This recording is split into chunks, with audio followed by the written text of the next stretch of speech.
I am Rajeswary Venkitaramanan, taking shorthand classes in YouTube, both English and Malayalam. Nowadays, I am reading 120 words, English shorthand, 7 minutes and 5 minutes.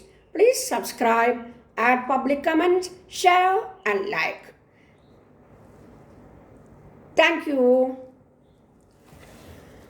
Okay, we can start.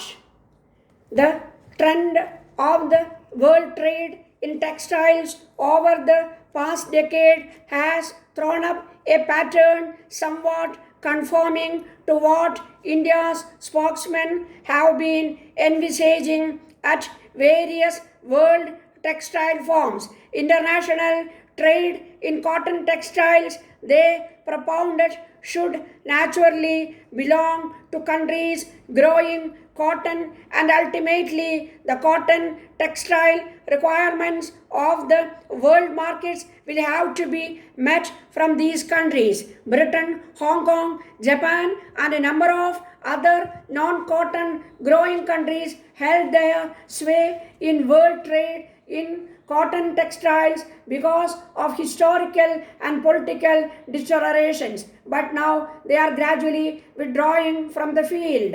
Having established and developed vast petrochemical complexes, industrialized countries like United Kingdom and Japan have started shifting the base of their textile industries from cotton to man-made fabrics, that the advanced countries no longer seem to be serious contenders for predominance in the sphere of cotton textiles can be inferred from their shrinking share of the world market for cotton textiles. In fact, of great significance is the trend of exports of cotton cloth from Japan, which has been on the decline for many years now. The rate of fall seemed to have accelerated of late.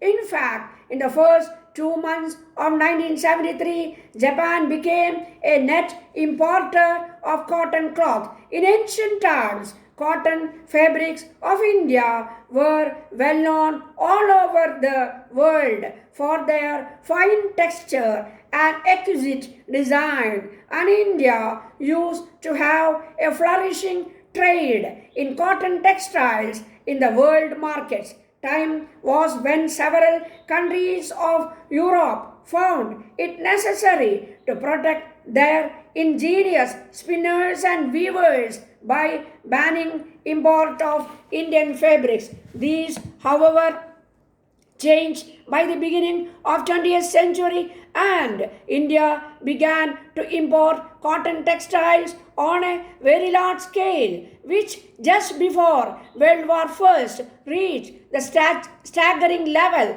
on 3,000 million yards, and Manchester and the lion's share in the Indian market. After the war, the Indian market was shared by United Kingdom and Japan. One may well say that the wheel has taken a complete turn, and after a half century or more of flooding India with their textile exports, the developed countries once again started raising their eyebrows and tariffs against imports of Indian textiles in 50s and 60s.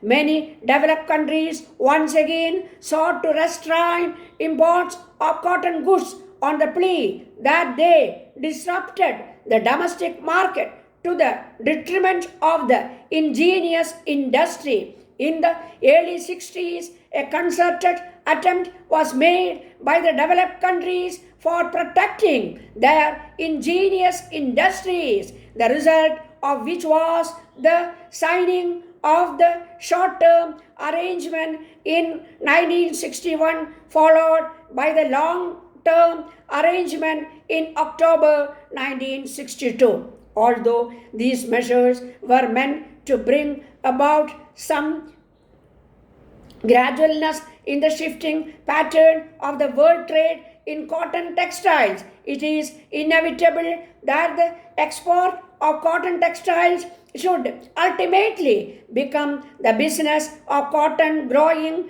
countries. It is worth Nothing that in 1972-73 India has made substantial exports of cotton textiles to Japan. In fact, 1972 marks a breakthrough in India's export performance. Exports of mill-made cotton textiles during the year were quite impressive, being the best so far since independence. From 1,100 millions in 1971, exports of mill-made cotton textiles jumped by 37% to rupees 1,500 million in 1972. They were better than the previous best of rupees 1,165 million record